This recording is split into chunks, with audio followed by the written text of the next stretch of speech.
Olá pessoal, eu fui convidado pelo pessoal do Instituto Ibelga, a Escola Estadual Rei Alberto I, aqui em Nova Friburgo, para participar do primeiro encontro técnico dos estudantes do ensino médio. São estudantes que estudam em regime de pedagogia da alternância para a educação de jovens no campo. E o encontro técnico é sobre o futuro do jovem do campo, empreendedorismo, saúde e meio ambiente. Eu me pus a estudar, a refletir um pouco sobre o assunto e queria deixar aqui com vocês algumas observações. A primeira delas é fazer um elogio desse título inicial, O Futuro do Jovem do Campo. Duas palavras muito poderosas de sentido, a palavra futuro, que alimenta esperança, a palavra jovem, que alimenta vitalidade, perseverança, ao lado da palavra campo.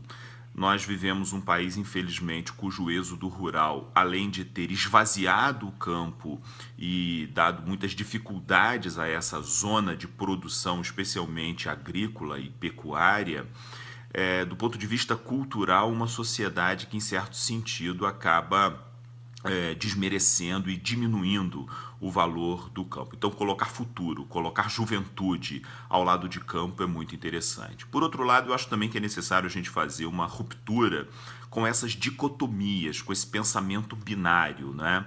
Não é apenas o futuro, é importante falar do presente, afinal de contas a vida acontece no presente. O futuro é uma expectativa, o futuro é, em última análise, uma ficção. É preciso falar sobre juventude, sim, mas é preciso falar sobre essa força e essa vitalidade da juventude ao longo da vida como um todo, ou seja, aquela criança que deve habitar cada ser humano durante toda a sua existência. No fundo, mais importante do que juventude ou maturidade é a pessoa, a individualidade, ou seja, as características que carregamos conosco e que devem permanecer conosco e serem elaboradas, remoldadas, aperfeiçoadas ao longo da nossa caminhada.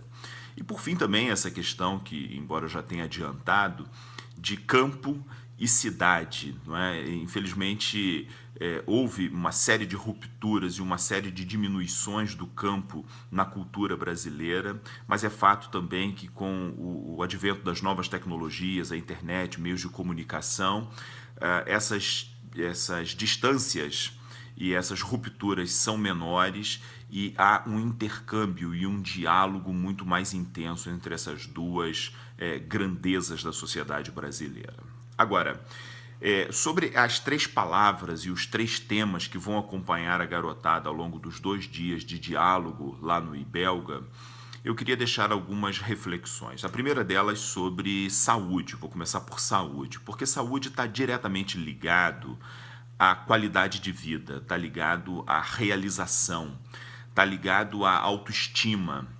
O conceito de saúde, atualmente, ele é muito menos cuidar de problemas de saúde, como medicalização, como tratamentos, como correção de eventuais problemas que um indivíduo ou um determinado grupo da coletividade enfrentem, e está muito mais associado à questão da qualidade de vida, está muito mais associado a realização do indivíduo enquanto pessoa numa sociedade, no seu relacionamento com os outros. Eu resumiria tudo isso numa palavra que é a palavra ser, ou seja, saúde está diretamente ligado a encontrar qualidade na vida, dadas as circunstâncias e as possibilidades que temos ao longo da nossa caminhada de ser. Um outro conceito que a mim me interessa muito também e que me parece diz muito é o conceito de meio ambiente. E aí eu vou me permitir falar de meio ambiente sob a perspectiva da ecologia, mas não a ecologia apenas e tão somente como cuidado com a natureza. Estou pensando no meio ambiente sob a perspectiva da natureza, sim, mas sob a perspectiva também da sociedade e sob a perspectiva do ser humano. Uma ecologia da natureza, uma ecologia da coletividade e uma ecologia da individualidade, da interioridade. Pensar o meio ambiente como oportunidade de relacionar, por exemplo, ecologia com economia, relacionar ecologia e economia com a oikumene dos gregos, o ecumenismo, a capacidade da convivência.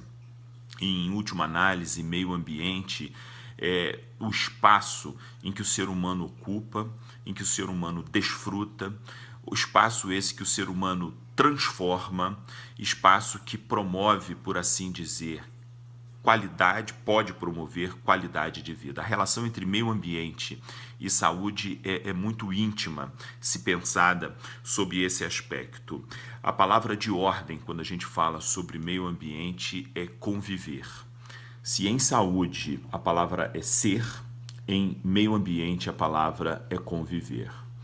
Por fim, mas não menos importante, o conceito de empreender, o conceito de empreendedorismo. Na minha opinião, esse conceito está ligado ao desejo humano de superação, está ligado ao eros dos gregos, ao id de Freud, está ligado a essa ambição positiva que mora dentro do coração de todo ser humano e que o impulsiona a ir adiante. É óbvio que há uma série de obstáculos, há uma série de elementos que fazem com que a gente não acredite nisso e que a gente se atrapalhe ao longo da caminhada e não consiga efetivamente realizar os nossos desejos, os nossos sonhos. Aliás, eu tenho uma certa preocupação com essa palavra sonho, porque me parece que o sonho de uma pessoa ele pode estar tão influenciado pela televisão, por aquilo que a gente ouve, pelo sonho dos outros, na verdade, e a gente acaba não sonhando os nossos próprios sonhos. Por isso é importante a questão da coletividade, da convivência, da busca de autoconhecimento que a saúde nos dá e assim por diante. Mas empreender tem esse papel do eros, do id, do desejo, da ambição, que é diferente de ganância, da busca do dinheiro pura e simplesmente. O empreendedorismo ele tem a ver com realização, tem a ver com elevar a autoestima, ele tem a ver, no final das contas, com deixar um legado, tem a ver muito menos com biologia, com a vida, simplesmente pelos seus aspectos fisiológicos, orgânicos, e tem muito mais a ver com biografia, com aquilo que a gente deixa de legado e com aquilo que a gente deseja fazer de diferente para a humanidade. Eu concluiria essa pequena reflexão e essa tempestade de ideias que me ocorrem aqui agora, que empreender é importante sim. Mas é importante empreender para fora, primeiramente. Empreender na direção da natureza, da inovação tecnológica, por exemplo, que seja capaz de salvaguardar a integridade da natureza e do meio ambiente e, além disso, proporcionar qualidade de vida para os seres humanos e para as sociedades. É importante empreender para fora na direção da sociedade, da renovação política, por exemplo. Mas ambas as questões, natureza e sociedade, inovação científica e renovação política, elas têm no seu encontro, na sua interseção, a questão ética. E não é diferente com o empreendimento, o outro empreendimento tão urgente na humanidade, que é o empreendimento para dentro, para o autoconhecimento, o empreendimento do ser. É importante empreender para conhecer e para inovar. É importante empreender para conviver e coabitar espaços, mas é importante empreender para dentro, para aprender a ser, descobrir a sua identidade e construir uma personalidade, acima de tudo, ética. No final das contas, empreendedorismo, ética e meio ambiente, empreendedorismo, saúde e meio ambiente se encontram na ética, na urgência e na necessidade de atitudes, de comportamentos eminentemente éticos. Obrigado a todos pelo convite, espero que seja um bom encontro. Um grande abraço.